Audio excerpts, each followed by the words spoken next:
As leituras que foram colocadas hoje estão dentro do próprio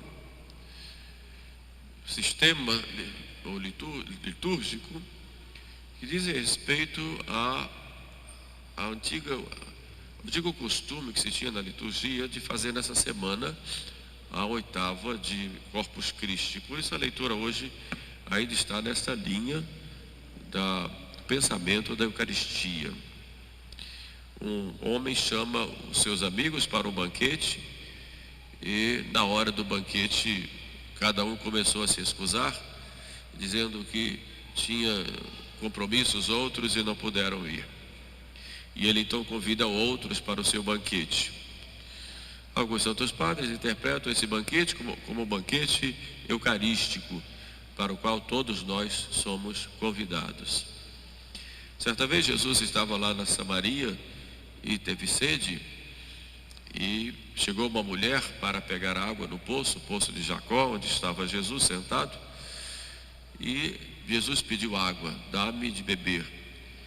E ela, que era samaritana, chega a Jesus e diz: como tu, que és um judeu, vem a mim, que sou mulher e samaritana, e me pedes alguma coisa? E Jesus responde dizendo: se soubesses e conhecesses o dom de Deus, aquele que te pede de beber, tu é que pedirias, e ele te daria a água viva. Se soubesses o dom de Deus, a Eucaristia é este grande dom de Deus, que o Pai nos dá como alimento o seu próprio Filho. Nós não podemos ser como aqueles que se excusaram, colocando outros compromissos, dizendo que eu não posso receber Jesus na Eucaristia por um motivo ou por outro. Um disse que foi porque comprou uma quinta, um campo e precisava vê-lo. São aqueles vaidosos que têm mais preocupação consigo mesmos do que com a entrega total a nosso Senhor, e não são capazes de renunciarem às suas ideologias, aos seus pensamentos, e por isso não recebem a Jesus. Outros são aqueles que disseram: eu comprei 5 juntas de bois e preciso experimentá-los. São aqueles mais preocupados com os bens materiais, e essas preocupações materiais impedem a pessoa de abrir o seu coração para ver Jesus. E por fim outros disseram: eu me casei e não posso ir. Então são aqueles que estão tão ligados aos prazeres da carne, que impedem de um verdadeiro arrependimento e uma busca incessante para receber e possuir nosso Senhor. Mas Jesus chama outros, chama todos: entrem no meu banquete, venham participar da Eucaristia. E nós recebemos então a comunhão. A comunhão, esse nome já é bem claro, né? A comum união, a nossa união íntima com o nosso Senhor Jesus Cristo. E quais são os efeitos para nós quando nós comungamos? Santo Agostinho diz, falando para Jesus, diz: tu te mudarás em mim. Jesus fala que quem come a minha carne e bebe meu sangue permanece em mim e eu nele. Por isso a comunhão nos transforma em Jesus. Este é o grande efeito. Enquanto que nos alimentos comuns os alimentos desaparecem e se transformam em nós, quando nós recebemos a Eucaristia, nós desaparecemos, e quem prevalece em nós é o próprio Jesus. A Eucaristia nos transforma nele, a ponto de vivermos tal união com ele, como diz São Paulo: já não sou eu quem vivo, mas é Cristo quem vive em mim. De modo que o grande efeito que ocorre conosco quando nós comungamos nós nos transformamos cada vez mais na união com Jesus, nos transformamos nele, a ponto de nossa vida ser dele, e ser nele, por ele e através dele. Ele então, na comunhão, nos dá uma nova vida, a vida em plenitude, porque é a vida da graça. É preciso então comungar.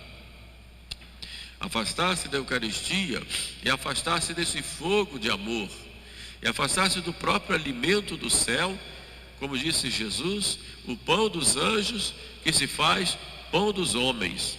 O alimento que nos dá vida, que nos dá forças, que nos dá coragem e que nos dá ânimo para continuarmos esta vida cada vez mais no amor de Deus. A comunhão frequente nos dá forças contra as tentações, nos preserva do pecado mortal, apaga em nós os pecados veniais, porque nos dá a vida do próprio Jesus. A comunhão frequente nos concede a perseverança final, e a perseverança no bem. Quem comunga frequentemente, e se comunga bem e da forma correta, vai perseverar no bem. Temos que aproveitar esse grande dom que Deus nos dá, o único dom que nos sacia. Um outro efeito da comunhão, porque a comunhão é para nós prenda da vida futura, ou seja, nos abre as portas do céu, e é semente para nós de ressurreição e vida eterna. A comunhão também edifica a igreja da comunhão dos irmãos, porque todos recebemos o mesmo Jesus Cristo. Então, Jesus eucarístico é o maior sinal de comunhão na igreja, porque a comunhão se faz com Ele, mas se faz também organicamente entre os irmãos que recebem o mesmo Jesus. Portanto, a comunhão é para nós um grande sinal e realização do amor de Jesus Cristo para conosco e para com a igreja. Por isso jamais deveríamos nos afastar da comunhão. O demônio muitas vezes coloca escrúpulos na pessoa, e a pessoa às vezes comete um pecado venial e diz: eu não vou comungar porque eu não sou digno. São Francisco de Sales diz que duas classes de pessoas devem buscar sempre a comunhão: os pecadores, para que se convertam, e os que já são convertidos, ou os fervorosos, para que tenham mais fervor ainda. É claro que para comungar precisamos estar em estado de graça, sem pecado mortal, mas às vezes o demônio coloca escrúpulos e a pessoa cometeu um pecado venial que a própria comunhão já perdoa, e a pessoa se afasta da Eucaristia com esse escrúpulo: eu não sou digno, não posso. Por isso que nós rezamos o pecador antes da comunhão, exatamente para ir na missa, exatamente para isso, para que Deus nos perdoe os pecados veniais. Então comungue, não se afaste da Eucaristia. A Eucaristia nos dá a vida, nos dá a graça, ou melhor, nos dá a fonte das graças, que é o próprio Jesus Cristo. Então afastar-se da Eucaristia é uma armadilha que o demônio nos coloca, de uma perfeição que nós não temos, e por causa disso nós não ficamos mais vulneráveis ainda. É claro que a perfeição vai se buscando a cada dia. A comunhão não é feita para os perfeitos. É claro que os santos todos comungaram e devem comungar, mas todos eles se achavam grandes pecadores e grandes indignos de se chegarem à mesa eucarística. Por isso a comunhão é para santificar. Minha carne é verdadeira comida, meu sangue é verdadeira bebida, mas quem come a minha carne e bebe meu sangue tem a vida eterna.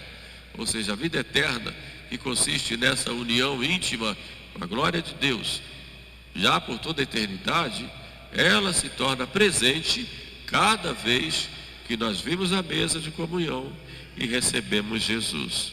Porque a comunhão, ela entranha em nós um grande compromisso de caridade, de amor, com Deus e com os irmãos. O amor de Deus vem a nós e nos incendeia na pessoa de seu Filho, e que nos leva a buscarmos viver esta caridade com os nossos irmãos. Por isso a epístola de hoje, ela vai nos falar exatamente da caridade com os irmãos. Claro que eu, quando comungo, eu me encho desse amor de Deus, mas esse amor de Deus, ele tem também um sentido horizontal, quer dizer, olhar para os lados olhar para os meus irmãos e ver que eu tenho um compromisso com eles também. O primeiro compromisso é de edificá-los com as minhas ações, levando-os a ver em mim um outro Jesus. Mas o compromisso também de misericórdia, de levar aos irmãos a misericórdia de Deus quando eu perdoo o irmão que me ofendeu, de levar aos irmãos a misericórdia quando vejo meu irmão passando necessidade e vou ajudá-lo, sendo essa presença de Jesus Cristo em suas vidas. O importante é comungar e comungar bem, jamais nos afastarmos dela. São João Maria Vianney diz: cada hóstia consagrada é feita para se consumir de amor em um coração humano. Então Jesus se faz pão exatamente para que nós, ao consumirmos a Eucaristia, nós nos consumemos no amor de Deus para conosco. E esse amor de Deus deve encontrar um coração aberto para que ele possa agir. Somos chamados a participar deste banquete eucarístico, o banquete de Jesus, Filho de Deus. A comunhão eucarística é para nós uma necessidade da comunhão com Cristo. Se não comerdes a carne do Filho do Homem, não tereis a vida em vós. Por isso a comunhão é uma necessidade nossa para termos a vida de Cristo. Mas como comungar? Quais são as disposições necessárias para receber a Eucaristia? Nós precisamos, em primeiro lugar, de uma preparação. Quando vamos a uma festa, por exemplo, nós nos preparamos, marcamos os horários, nos ajeitamos, preparamos nossas vestes. O banquete eucarístico é, num certo sentido, essa grande festa do amor de Deus que se dá a nós em alimento, dando o seu próprio Filho. E quais são as disposições para nós recebermos bem a Eucaristia? Há disposições do corpo e disposições da alma. Disposições interiores, primeiro temos que ter um ato de fé na presença real de Jesus. Eu creio, Senhor, que estás presente na hóstia consagrada. Eu creio. Corpo, sangue, alma e divindade. Eu creio. E porque eu creio, eu adoro. E porque eu creio e adoro, eu amo, Senhor. Essa é a primeira condição espiritual, ter fé. Ir se aproximar da mesa sagrada com espírito de fé. Mas também com o espírito de humildade. Eu não sou digno, Senhor, de vos receber em meu coração, em minha vida. Mas eu sei, Senhor, que a vossa misericórdia é maior do que os meus pecados e a minha indignidade. Por isso estou aqui. Como disse Jesus a Zaqueu: eu quero habitar em tua casa, quero pousar em tua casa hoje. E Zaqueu, embora indigno, recebeu Jesus. E convertido, mudou a sua vida. Assim Jesus, olhando a nossa indignidade, ele vem como veio à casa de Zaqueu e quer pousar, estar em nós. Mas é preciso estar em estado de graça. São Paulo nos chama a atenção disso. Estar em estado de graça é não ter cometido o pecado mortal, de modo simples de dizer. O estado de graça é o estado normal do cristão. O pecado venial não tira a graça, não pode comungar. O pecado mortal é todo aquele pecado em matéria grave, em que você, entre o pecado e Deus, você deixa Deus e escolhe pecar. É uma desobediência grave à lei de Deus e à igreja. Então, se estiver em pecado mortal, ou perdeu a graça de Deus, você se tornou inimigo dele, porque o pecado mortal nos torna inimigos de Deus. Porém, com a confissão sacramental, você volta a viver nessa graça. Mas às vezes há os pecados habituais, graves, estado de pecado mortal, né?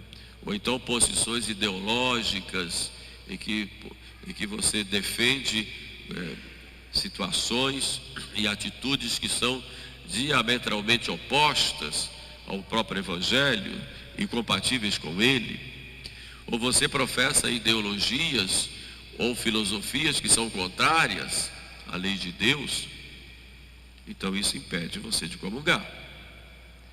Por exemplo, quem se inscreve na maçonaria não pode comungar, está em pecado grave. Por quê? Porque fez um juramento e uma espécie de consagração em um grupo que professa uma ideologia totalmente contrária ao Evangelho. Isso a Santa Sé, há pouco tempo, reafirma esse cuidado, esse impedimento. Pessoa que vive em estado habitual de pecado grave não pode receber a Eucaristia, a não ser que deixe. Quem professa uma ideologia contrária à lei de Deus não pode comungar.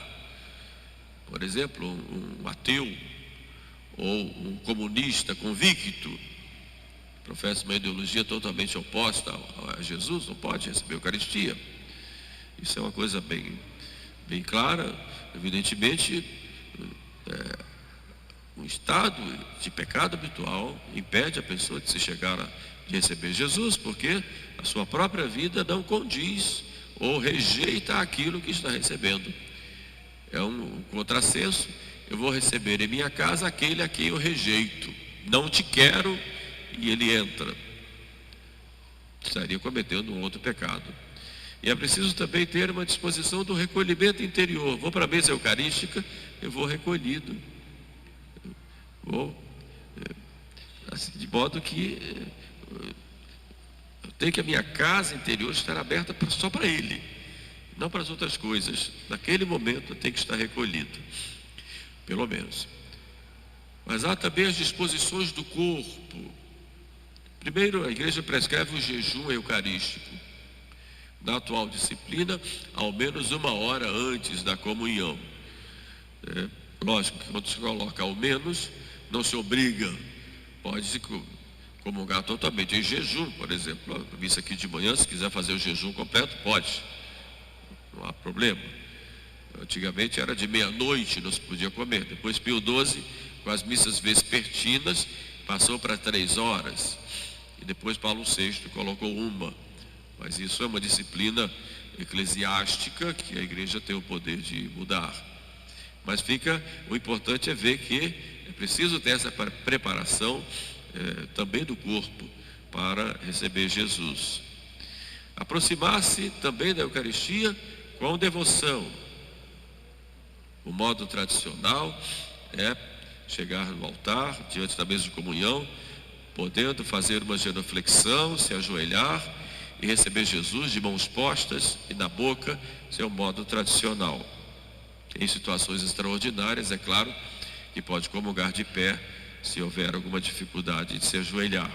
Mas o fato de se prostrar exteriormente deve demonstrar uma prostração interior que nós devemos ter diante de Jesus. O modo de vestir adequado. Não se pode ir receber a Eucaristia com roupas inadequadas. Não importa aí a beleza, a riqueza, isso Jesus não vê, mas vê a modéstia. Vamos me aproximar de Jesus modestamente vestidos, ou pelo menos com uma manga, né? As mulheres que devem vir sem decotes, colocando véu, né? De saia ou de vestido, abaixo do joelho. São modos que mostram o nosso respeito e o nosso amor diante daquele rei que nós vamos receber ali. Então é muito importante que também eu me cuide, eu vou lá receber Jesus, né? Então o modo tradicional, como a igreja sempre orientou, é este: uma preparação no corpo e uma preparação também na alma. Mas sobretudo essa preparação espiritual que deve abrir em nós, né, o nosso coração, para que Jesus venha habitar em nós. Recebamos Jesus. Não vamos deixá-lo de lado. E recebamos com fé, com devoção, com amor, sobretudo. E procuremos viver a Eucaristia no dia a dia. não apenas como um ato que se vem aqui e se recebe, né? Depois vai lá, faz ação de graças, conversa com ele, fica ali recolhido, mas também que esse Jesus que nós recebemos, ele se espalhe com a nossa vida, no nosso relacionamento com os irmãos, seja dentro da igreja, seja na sociedade. A comunhão é a vida da igreja, é a vida do cristão. E se comungamos bem, nós nos santificamos e santificamos o mundo. Peçamos, pois, a Nossa Senhora, a mulher eucarística, a Virgem Mãe da Eucaristia, que ela interceda por nós para que comunguemos de forma correta e que os frutos da comunhão ocorram em nossas vidas. Louvado seja nosso Senhor Jesus Cristo.